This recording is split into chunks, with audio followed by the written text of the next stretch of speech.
If you memorize that Paris is the capital of France, your brain essentially flips a tiny switch, Oh, right? yeah. It is a completely binary acquisition of a fact. Exactly. You either know it or you don't. But when you set out to learn how to actually speak French or, to master any complex real-time skill, you aren't just storing a fact. No, not at all. You are attempting to force a biological adaptation. Yeah, you are asking your brain to build an entirely new high-speed neural highway while traffic is already rushing over it. Which is exactly why the traditional approach to learning, the way we cram for history exams in high school, spectacularly fails when we apply it to skill acquisition. Right. We expect to see this clean, linear progression, like Yeah. put in 5 hours of intense study, and we just expect a corresponding visible leap in our ability. But the biology of learning a language or coding or playing an instrument, it completely rejects that simple input-output model. It really does. Welcome to the deep dive. Our mission today is to unpack one of the most, I think, counterintuitive paradoxes in human learning. The battle between consistency and intensity. Exactly. We are taking you through a massive stack of sources today to provide a foolproof blueprint for making steady, invisible progress without burning out. And we are looking at this through the lens of language acquisition, simply because it is arguably the most cognitively demanding task an adult brain can undertake. Oh, absolutely. And the source stack we are pulling from today gives us this fascinating, really 360-degree view of the problem. Yeah, we've got a lot of ground to cover. We are analyzing over 100 days of AI-assisted speaking syllabuses from an organization called FEA. Which is super interesting. It is. Plus, we have raw, unfiltered feedback from learners in the Reddit Language Hub community. Right. The real-world experiences. Exactly. We're looking at the exact mechanical breakdowns of solo home practice from the Angvarda guides, alongside psychological analyses of slow progress. And anchoring all of this, we have the narrative diary of a 20-year-old university student named Elisa, who is field testing all these theories in her own life, literally every single day. It's a really comprehensive look at what actually works. Yeah. So I want to start by dismantling the single biggest mistake we make when tackling a new goal. Let's look at the gym. We all know the weekend warrior. Oh yeah, the classic weekend warrior. Right. You get busy, you miss your workouts all week, so you decide to make up for it on Sunday. You're going to fix it all in one day. Exactly. You walk into the gym, spend 5 hours lifting the heaviest weights you can find, run 10 miles on the treadmill, and just absolutely obliterate your muscle fibers. And you take the sweaty mirror selfie. Obviously, you take the selfie, you feel incredibly productive, but Monday morning, you literally cannot lift your arms to wash your hair. Right. And you end up sitting on the couch for the next month because you're in so much pain. Yeah, the physical damage of that intensity completely sabotages your long-term consistency. And what our sources reveal is that this identical weekend warrior phenomenon happens cognitively, too. It does. When we look at the Reddit threads, specifically a post by a user named PhysicalT599, we see learners falling into what psychologists call the 1 to 2 hour illusion. Yes, that post was so relatable. Wasn't it? They wrote about sitting down for this massive 2-hour block with textbooks and flashcards and highlighters thinking, this is how I'm going to finally become fluent. But the result was always the same for them. Always. They would finish the session completely drained and then find excuses to skip studying for the next 3 days. Right, because the illusion is driven by dopamine. Okay, explain that. How is dopamine making them skip days? Well, when you block out a massive chunk of time and surround yourself with all the physical artifacts of studying the highlighters, the bookus, your brain rewards you. It feels like hard work. Exactly. You experience the mental burn. But the cognitive load of a 2-hour language session is just staggering. Right. Your working memory is juggling new phonetics, unfamiliar syntax, and vocabulary retrieval all at once. By minute 45, your attention fractures. I've definitely felt that. You just start staring at the page. Yeah. But more importantly, that severe cognitive depletion creates an intense psychological resistance to repeating the behavior. Your brain logs the experience as a trauma to be avoided. Oh, wow. A trauma. So your brain is literally saying, don't ever do that to me again. Exactly. Yeah. So your total weekly exposure actually plummets. Yeah. You might have studied for 2 hours on Sunday, but you did 0 for the rest of the week. Right. And PhysicalT599 completely abandoned that approach. They started doing just 5 to 10 minutes a day, like just a quick conversation on an app, while waiting for a coffee. And they noticed a massive difference. Huge. They noted that while it didn't feel like studying, with the highlighters and textbooks, they were suddenly maintaining a streak for months. Which lines up perfectly with the consensus across the Engvarta and Easy English Talk materials. Yeah. They say the sweet spot for focused daily practice is roughly 15 to 30 minutes. But, why is that? Why does 15 daily minutes outperform 3 hours on a Sunday? To understand that, we have to look at the underlying mechanics of memory retention and decay. Okay. Back in the 19th century, Hermann Ebbinghaus discovered the forgetting curve. The forgetting curve. Yeah. When you encounter new information, the neural pathway formed is incredibly fragile. Within 24 hours, if that pathway isn't activated again, your brain begins a process called synaptic pruning. Synaptic pruning?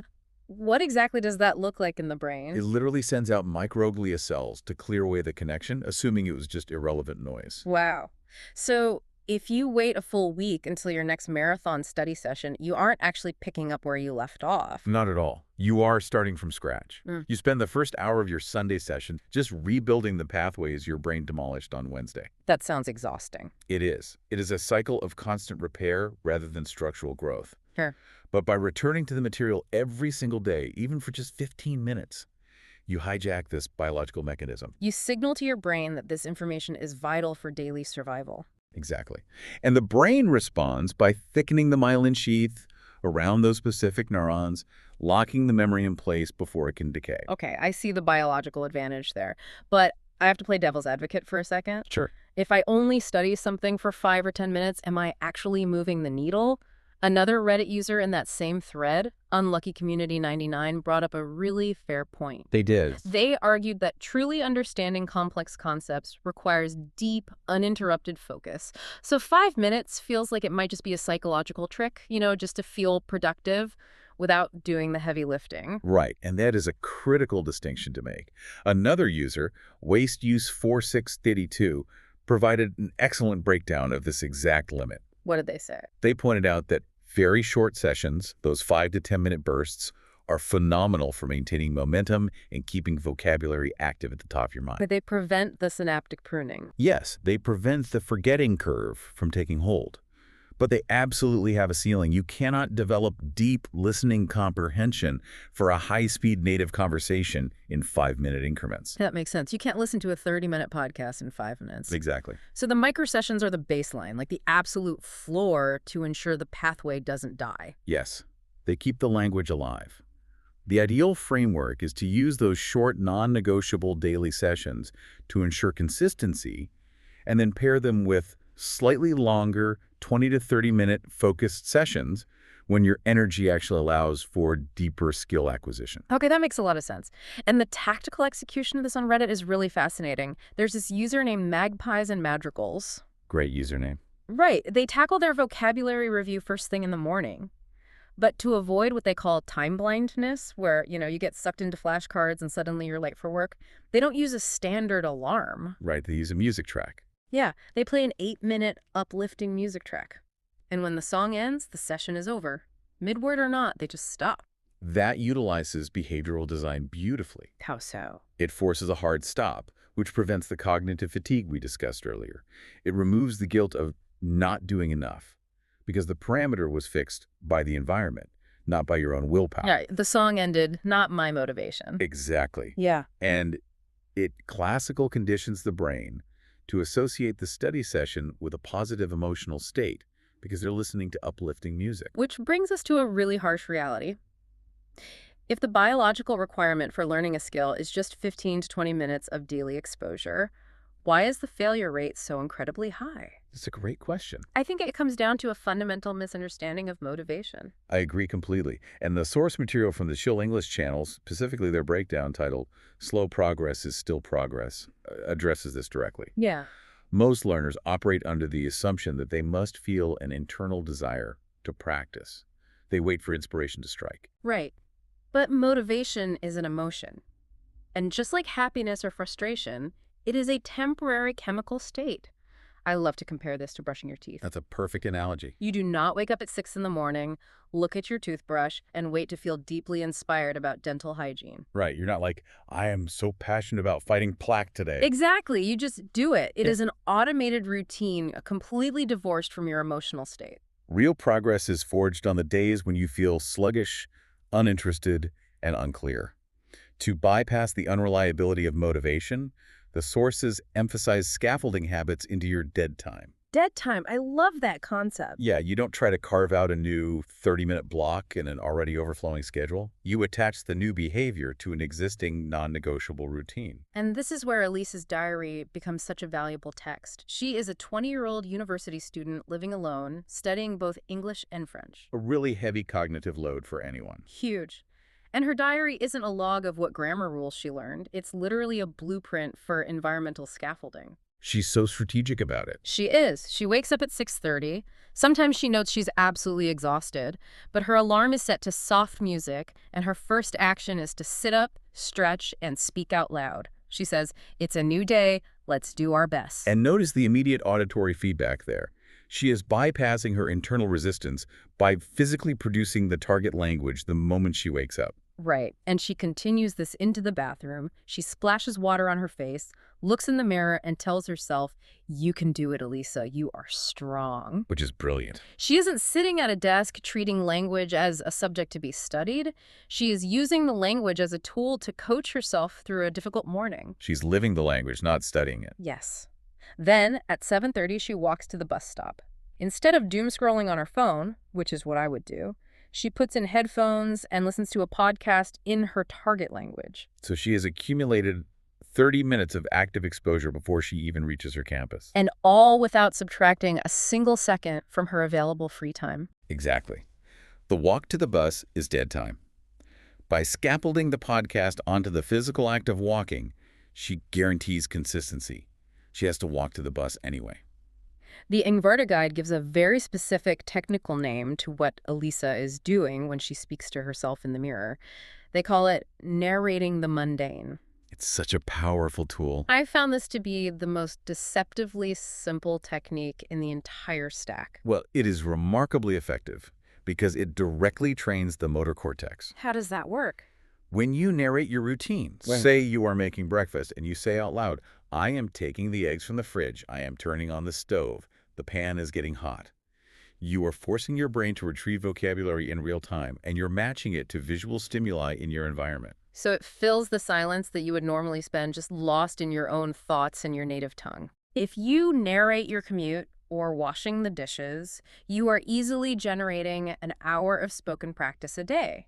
But I think a lot of people might wonder, does talking to yourself about a frying pan actually prepare you to give like a business presentation? It absolutely does. Really? Yeah, because it builds what linguists call articulatory agility. Articulatory agility. Okay, unpack that. When you are speaking your native language, your vocal tract, your tongue, your lips, your vocal cords, hits the necessary shapes completely automatically. You don't even think about it. Right. But when speaking a new language, those muscles have to learn new contortions.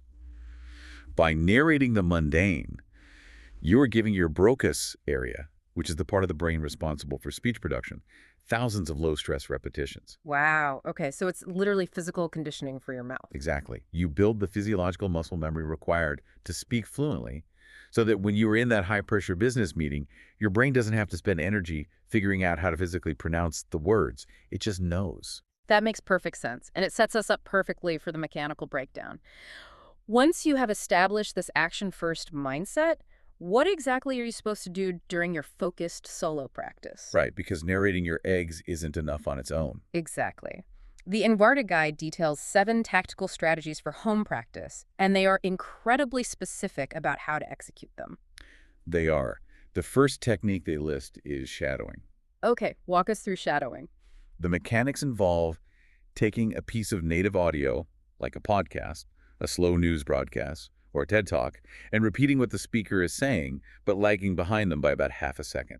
So you are speaking over them, echoing their exact words. Yes. This is fundamentally different from listening, pausing, and then repeating, right? You are in a continuous stream of overlapping audio. Exactly. You do not pause.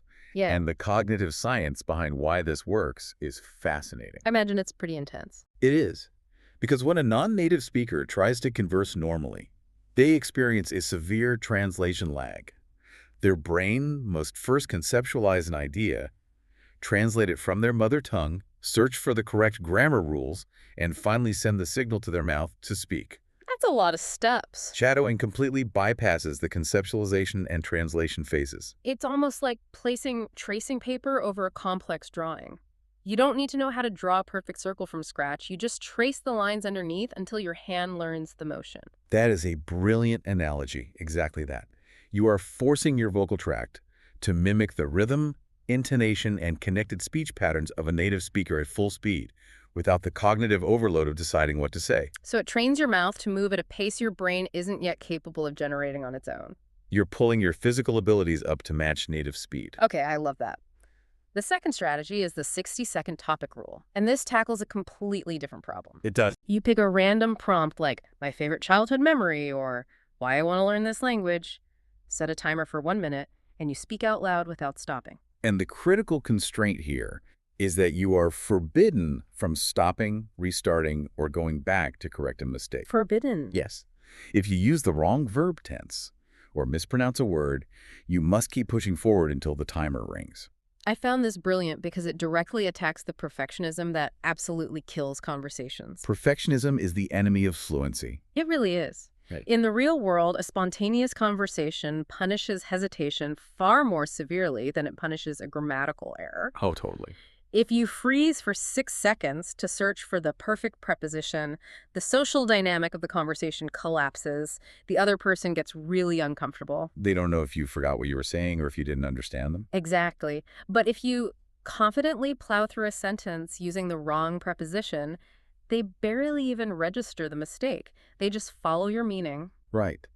This exercise trains your working memory to prioritize fluency and forward motion over accuracy.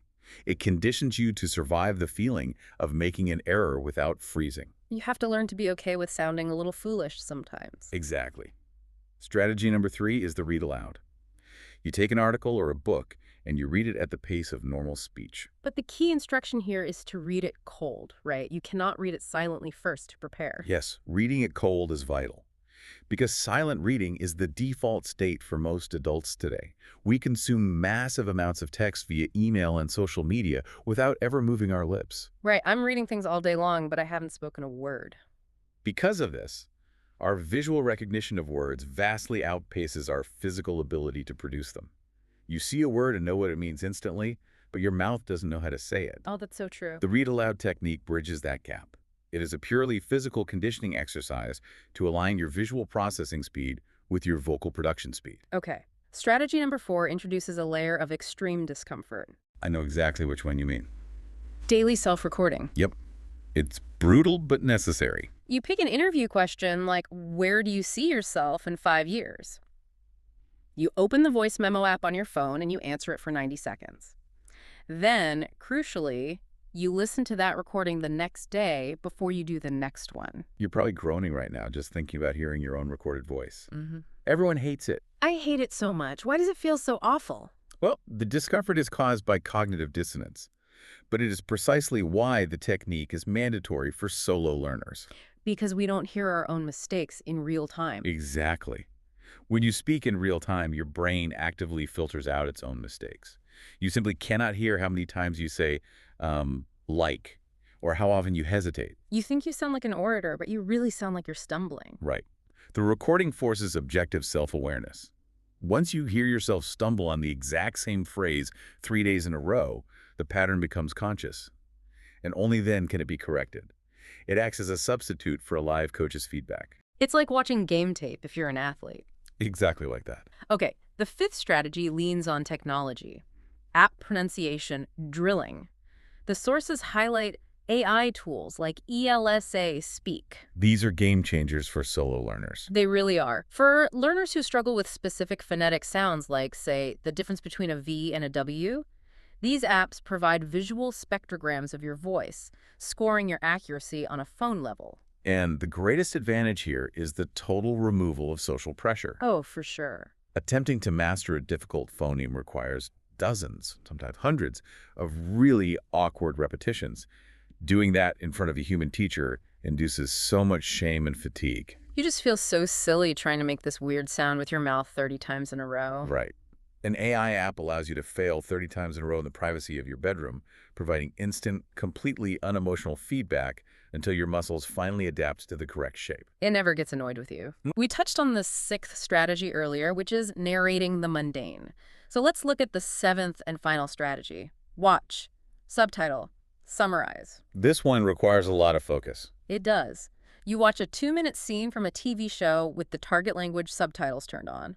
Then, you watch the exact same scene with the subtitles off. Finally, you pause the screen and attempt to summarize out loud what just happened. This is an absolute masterclass in managing cognitive load. Break down the 3 steps. Why do it in that specific order? Well, the first pass, with subtitles, allows your brain to link auditory input with visual text, building comprehension without stress. You're just absorbing the story. Okay. The second pass removes the text crutch. It forces your auditory processing centers to work harder, but they are supported by the context you just learned. You already know what's happening. Right. And then the summary. The final step, the Yeah. summary, forces you to instantly convert that passive input into active production.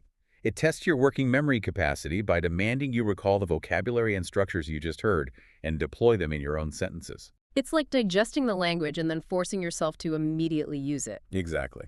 As illuminating as those 7 strategies are, the Ingvarda Guide provides an equally important warning about what does not work. Yes, and this is crucial because many learners sink hundreds of hours into activities that feel productive but yield zero spoken fluency. And the first trap is pure passive listening. Passive listening is excellent for building comprehension, but comprehension and production use entirely different neural networks. I feel like a lot of people think if they just listen to enough podcasts, they'll magically be able to speak. It's a huge myth. You can listen to 1,000 hours of podcasts and understand every single word, Right. but the moment you open your mouth, you will stutter. Because you haven't trained the motor pathways. Exactly. You haven't trained the motor pathways required for speech. The guide also warns against silent reading of grammar books for the same reason. But what really surprised me was the explicit warning against practicing with your friends or your spouse. Yeah, that catches a lot of people off guard. I always assumed a safe, supportive environment was the best place to learn. Like, who better to practice with than someone who loves you? That is a very common trap. Yeah. But safety is actually the enemy of fluency acquisition. Wait, really? The enemy? Yes. Friends and spouses know you too well. They anticipate what you are trying to say, they accept your long hesitations, and they mentally fill in the blanks when you use the wrong word. Oh, so they're basically doing the work for you. Exactly. And more often than not, when the communication gets even slightly frustrating, a spouse will just switch back to your shared native language to save time. Because they just need to know what you want for dinner. Right. That environment completely removes the stranger pressure dynamic. To become truly fluent, your brain needs the mild stress of communicating with someone who will not rescue you when you stumble. You need someone to look at you blankly and say, I don't understand. You need that friction. This highlights the core limitation of solo practice, too. It can feel really aimless without a teacher pushing you, but our sources provide a fascinating solution to this. The AI Speaking Practice document from FEA. This is incredible material. It really is. This is a 100-day curriculum designed to turn AI platforms like ChatGPT into highly structured conversational partners. It isn't just about casually chatting with a bot. It's a rigorous exercise in prompt engineering. And the way this document structures the learning environment is critical. Before a single prompt is even typed, the curriculum mandates strict physical rules. What kind of rules? Well, if students are in a room together, they must sit in a zigzag pattern to eliminate background noise, ensuring the AI's voice-to-text transcription is flawless. That's intense. Furthermore, they are strictly forbidden from typing their responses. They must use the microphone feature exclusively. That mic-only rule is brilliant because the temptation to type is so high. It's so much easier. Right. Typing gives you time to think, to edit, to hit backspace. It's safe. Speaking to the AI forces real-time processing. But the real genius of this curriculum, I think, is the third rule. You must always command the AI to provide a sentence starter. This directly manipulates the learner's cognitive load. Give me an example of how that works. Imagine an AI asks a beginner, describe your morning routine. The gap between comprehending that question and formulating a grammatically correct response from scratch is a massive cognitive leap. Yeah, you just kind of freeze. Exactly. It often results in the freeze response. Right. But by engineering the prompt to say, ask me a question, and then provide a sentence starter, the AI might ask, describe your morning routine. Start your answer with, first, I wake up and... Oh, wow, it gives you the first step. You are giving the learner a structural diving board. It dramatically lowers the activation energy required to begin speaking. You don't have to build the whole sentence, you just have to finish it. When you trace the progression of the 100 days, you see how carefully they manage this cognitive load over time. On day 14, the prompt instructs the AI. Act like a kindergarten-level English teacher. Speak very slowly. Ask me 5 easy questions about myself. By assigning the kindergarten teacher persona, the prompt restricts the AI's parameter space. Meaning what, exactly? It forces the large language model to rely exclusively on high-frequency vocabulary and simple subject-verb-object syntax. It won't use complex idioms. It creates a highly predictable, low-stress linguistic environment for the learner. So you're not getting overwhelmed with big words. Right. Then, around day 42, the training wheels start to come off. The curriculum shifts to when, why, how questions. Instead of just asking for factual recall, like, what is your favorite color, the AI is prompted to ask, why are you learning this language? And provides the starter, I am learning this language because... This is a vital neurocognitive pivot. How so? You are moving from mere object identification to causal reasoning, forcing the learner to use conjunctions like because, although, or therefore builds the structural architecture necessary for complex thought. You're connecting ideas now. Exactly. You are training the brain to link independent clauses in real time. And the final weeks of the curriculum are incredibly demanding. Oh. By day 88, the prompt forces the AI into a complex role play where it acts as a doctor, and the learner must explain a nuanced set of symptoms. That requires very specific vocabulary. Very specific. On day 104, there is a 90-second rapid-fire challenge where the AI asks 15 back-to-back questions, testing the learner's retrieval speed. That is pure stress testing. And by day 134, the learner is delivering an unbroken presentation on a topic like solving a problem in my village, while the AI evaluates their logic and vocabulary. It is a remarkable demonstration of how rigorous, structured AI practice can push a learner's narrative competence far beyond basic survival phrases. It really is. But here is where the logic of pure solo practice completely falls apart for me. Uh-oh, here we go. Hear me out. If I spend 100 days perfectly shadowing an AI, my brain is only conditioned for a highly predictable, endlessly patient machine. That's true. What happens the second I step into a coffee shop and a real human interrupts me, or speaks with an accent the AI didn't use, or just looks at me funny because I paused for too long? The house of cards falls down. Exactly. This is the exact phenomenon the Ingvarda Guide refers to as the plateau. They are brutally honest about it. Mhm. Solo practice has a hard, unavoidable ceiling. So you can't solo your way to complete fluency. No, you can't. Techniques like shadowing, self-recording, and even the advanced AI role-plays will take you from absolute beginner to a solid lower intermediate level in roughly 6 to 8 weeks. And then your visible progress stops. Because you are missing the biological component of stress? Precisely. A machine does not judge you. An AI will wait 10 minutes for you to finish a sentence without breaking eye contact or sighing or checking its watch. Human conversation is deeply unpredictable and inherently stressful.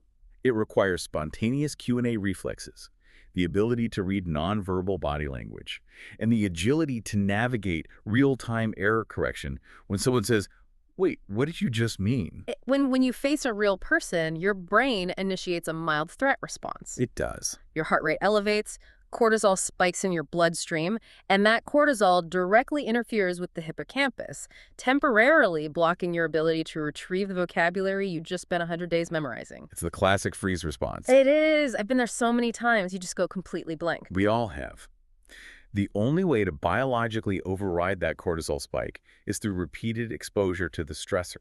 You have to inoculate your nervous system against the anxiety of speaking to a stranger. So the Ingvarda Guide suggests what they call the combined stack. By week 8 or 10, you don't abandon the solo practice, but its function changes. Right, it becomes your daily warm-up. Yes.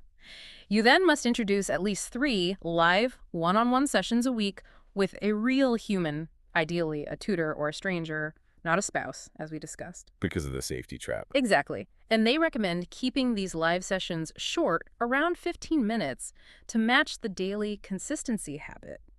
The synergy between the two is where true fluency is actually born. Yeah. The solo work maintains the baseline. It keeps your pronunciation sharp and your vocabulary accessible. But the live sessions serve as stress inoculation training. It makes me think of practicing baseball. You can spend months in your backyard hitting a ball off a static tee. Your swing mechanics might become mathematically perfect. Because it's a controlled environment. Exactly. But the moment you step into a live game with a pitcher throwing a 90-mile-an-hour fastball, a crowd screaming, and the sun in your eyes, that perfect swing falls apart. Because of the stress and unpredictability. Right. You need the tee work to build the muscle memory, but you absolutely must face live pitching to learn how to actually play the game under pressure. And just as a baseball player must accept that they will strike out frequently when facing live pitching, a language learner must prepare for the psychological toll of the plateau. Which brings us to the final and perhaps most difficult aspect of this entire deep dive. The psychology of it all. Yeah. Whether you are narrating your breakfast alone in your kitchen or sweating through a live conversation with a stranger, the greatest threat to your long-term success is not your methodology. It is how you interpret your own failures. The psychological burden of slow progress is profound. And the Chill English Channel source dissects this beautifully. They really do. They explain that humans are deeply conditioned to expect progress to look like a staircase.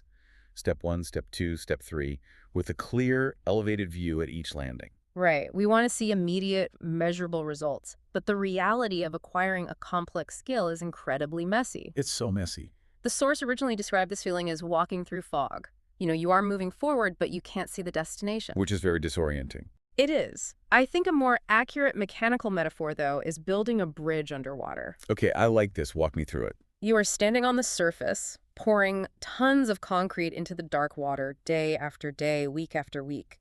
From your perspective, looking at the surface, absolutely nothing is changing. The water looks exactly the same. It looks exactly the same. It looks like failure. You don't realize that the pillar is slowly building up from the riverbed until the one day it finally breaches the surface. That is a perfect visualization of what they term quiet growth. Quiet growth. Yeah. Slow progress is invisible while you are inside it.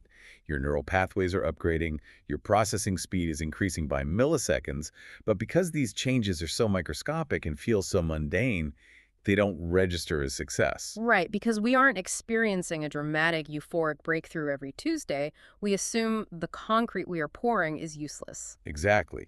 This is why the source is so adamant about redefining our metrics for success. This is huge. If you end every study session asking yourself the massive, intimidating question, am I fluent yet? The answer will be no, for years. Decades, maybe. Right, and that constant negative reinforcement destroys your consistency. You feel like you're failing every day. You have to shrink the metric. You have to ask, did I show up today? Did I learn a single new word? Did I try to form a sentence? And crucially, did I make a mistake? Yes. The source from My English Matters dives into the science of perfectionism and why it actively prevents learning. We are so terrified of looking foolish. We want to construct the perfect sentence in our heads before we even open our mouths. But they cite a fascinating study from the Psychonomic Bulletin and Review, which fundamentally upends this approach. This study completely changed how I view failure. Tell me about it. The data show that making a mistake and then receiving immediate corrective feedback creates a significantly stronger, longer-lasting memory than if you had simply been given the correct answer from the start. Really? So making the mistake actually helps you remember it better? Yes. It comes down to how the brain processes prediction errors. When you attempt to speak, your brain predicts that what you're saying is correct. Right. When you make a mistake and are corrected, that prediction fails. This creates a cognitive gap, a moment of sudden friction. Friction, okay. The brain releases a surge of neurotransmitters to resolve the error, tagging the new, correct information as highly critical for future survival. The memory trace formed by that friction is exponentially denser than a memory formed by passive, perfect reading. Wow. So by trying to be perfect and remaining silent until you are sure of the grammar, you are literally starving your brain of the biological friction it requires to grow. You are robbing yourself of the most potent learning mechanism you have. You have to embrace the wipeout. The wipeout. Yeah, like surfing. Sometimes you paddle out and catch the wave perfectly. Other days you stumble over basic vocabulary and completely wipe out. But wiping out is biological proof that you are pushing the edge of your competence. Exactly. To sustain yourself through the wipeouts and the quiet underwater growth, the most actionable advice from the Chill English channel is to maintain a progress journal. And this is exactly how Elisa ends her day in her diary. So simple, but so effective. It isn't a long emotional essay.